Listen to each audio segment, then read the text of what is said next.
Oveja Negra, combatiendo al capital. Está conectada Victoria Basualdo, está en línea, es historiadora por la Universidad de Columbia, investigadora del CONICET, coordinadora del programa de estudios del trabajo, movimiento sindical y organización industrial en el área de economía y tecnología de Flaxo Argentina y profesora de la maestría de economía política de Flaxo y en otras prestigiosas instituciones académicas también. Muy buenas noches, Victoria, gracias por recibirnos. Hola, ¿qué tal? Buenas noches. ¿Cómo estás? Bien, muy bien, un gran placer para mí estar en comunicación con ustedes.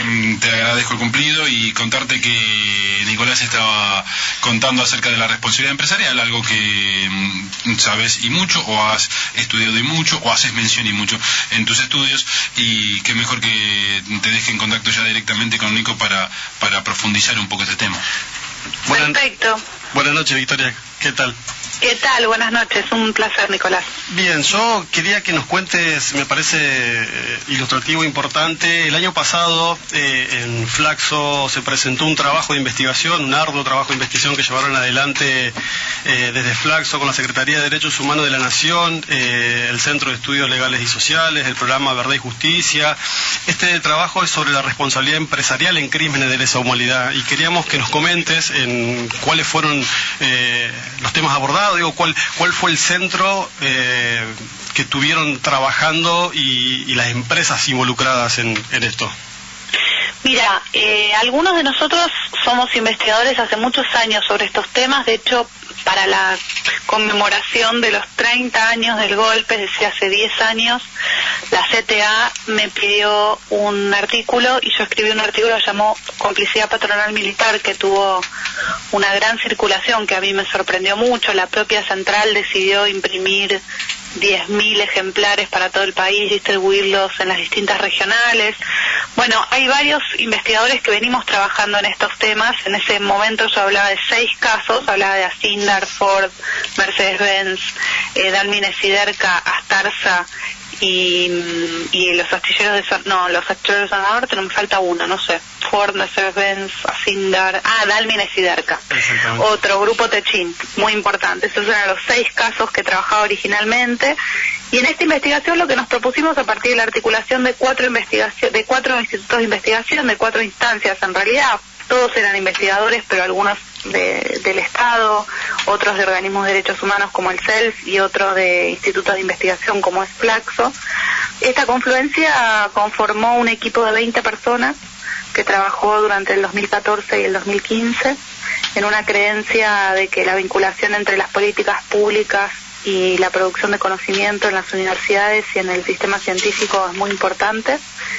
Y en una creencia de que, bueno, cuando se abren temas nuevos es necesario esta acumulación de conocimiento previo que permite de algún modo llenar algunos huecos, ¿no? Totalmente. Es una problemática muy difícil pensar en las empresas cuando tradicionalmente se piensa en la dictadura en términos de fuerzas armadas versus guerrilla y en términos de dinámica política. Y este campo de estudios implica reconsiderar la importancia de la historia de los trabajadores, tener una mirada de clase y poder ubicar a otros actores como empresarios y trabajadores y organizaciones sindicales que en general se dejan afuera de la historia, ¿no? Sí, totalmente, y sobre todo fundamental para seguir construyendo nuestra historia nacional. También preguntarte, Victoria, ¿qué tipo de continuidad ve vos, después de 12 años de políticas redistributivas, de políticas apuntadas hacia los sectores populares, con casi 5 o 6 millones de creaciones de puestos de trabajo, reactivación de la industria nacional? ¿Qué tipo de continuidades poder ver vos entre aquel proyecto económico o el programa económico liberal de la dictadura militar del 76 y el actual gobierno nacional, la actual conducción de la economía nacional? Mira, yo a eso te respondería que los 40 años nos interpelan no solo en términos de la caracterización histórica, o sea, no solo para entender qué nos pasó y de dónde venimos, sino también para proveer algunas claves. Este estudio del cual yo te hablaba, hecho por 4 instituciones, se centró en 25 casos de empresas de todo el país. Y lo que permitió empezar a demostrar es que esto que algunos investigadores individuales demostrábamos para una menor cantidad de casos y con una menor capacidad de análisis complejo, bueno, se confirmaba y se profundizaba, que es que las empresas tuvieron un papel central en la represión de los trabajadores. No solo fueron cómplices, nosotros hablamos del término responsabilidad, porque permite hablar no solo de una no ya de un acompañamiento de algo que hace un sujeto principal, sino una corresponsabilidad. Nosotros vemos a los empresarios como avalando un proceso de militarización de las fábricas, los vemos proveyendo cuestiones clave para la represión como listas de trabajadores, como vehículos en los cuales se traslada a los trabajadores detenidos, financiando a las fuerzas de seguridad. Hay empresarios presentes en los procesos de detención de los trabajadores o en los procesos de tortura, y en 5 de los 25 casos que investigamos encontramos la presencia de centros de detención y de tortura en los propios predios fabriles.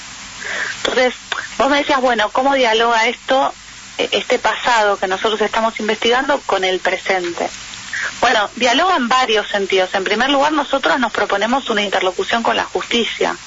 O sea, claramente lo que estamos investigando son hechos que son pasibles de ser judicializados en la justicia penal, porque estamos hablando de un involucramiento directo en la represión, no de vinculaciones orgánicas como las que uno podría pensar en el caso de Martínez de Hoz, claro, con determinados sectores de las Fuerzas Armadas, ¿no?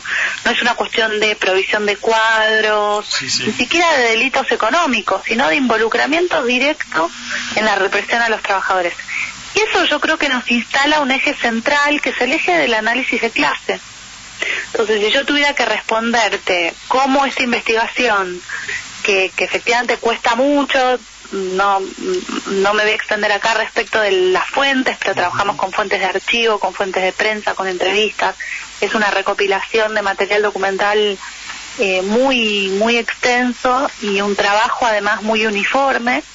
Esto lo que nos permitió detectar es la centralidad del conflicto capital-trabajo para entender el proceso de la dictadura.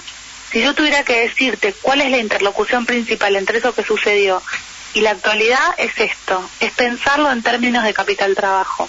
Desde esa matriz es posible entender la importancia que tienen los despidos, el retroceso monumental que esto implica en términos del mercado de trabajo. Estos despidos además no son al azar.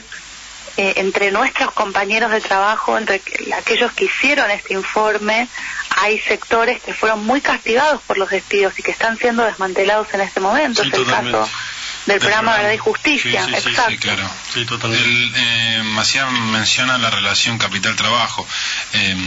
Sabido es que el capital toma el trabajo o el recurso humano como un gasto a veces, y su intención es tener el menor gasto posible. El tema es, tanto en el 76 como ahora, el cómo, ¿no? Cómo llegar a esa reducción de su gasto para el capital y cómo trabajar ese tema. Y bueno, acá nosotros vemos una salida, y efectivamente hay una declaración por parte del gobierno respecto de un sobredimensionamiento del Estado, el Estado como refugio de la política, el Estado como un Estado excesivamente grande que hay que achicar, 1,5 millones de personas que no tienen funciones, dijo Macri. Sí. Esto lo que muestra es que la salida es clara, o sea, los despidos justamente lo que alteran es esta relación entre trabajadores y empleadores. Sabemos muy bien, todos aquellos que estudiamos o vivimos la década de los 90, cuando las tasas de desocupación llegaron a superar el 20%, sabemos que la desocupación es un disciplinador central, equivalente en su impacto a lo que en otros tiempos fueron las medidas del terror. Sí, claro. Porque realmente ver una cola de 500 personas peleándose por tu puesto de trabajo lleva a una imposibilidad de discutir salario, una imposibilidad de discutir condiciones de trabajo, a una situación de desigualdad extrema, de vulnerabilidad de los trabajadores que hace muy difícil su organización. Entonces digo, ahí tenemos una vía, y por otro lado las distintas formas de redistribución de ingresos que se dieron en los últimos 3 meses, que son dramáticas, sí, desde la reducción de retenciones hasta para una gran cantidad de actividades agropecuarias, pero además extractivas, lo cual además nos marca un tipo de perfil productivo, y desde también la eliminación de los subsidios, que es la transferencia a los usuarios de un costo inmenso, que en el caso de la ciudad llega a 700% de aumento para algunos servicios. Sí, Victoria. Esto no puede comprenderse si no, digo, ahí la clave me parece que es la relación capital-trabajo y ver cómo en distintas etapas esto se busca reconfigurar, como vos decís, de distintos modos, ¿no?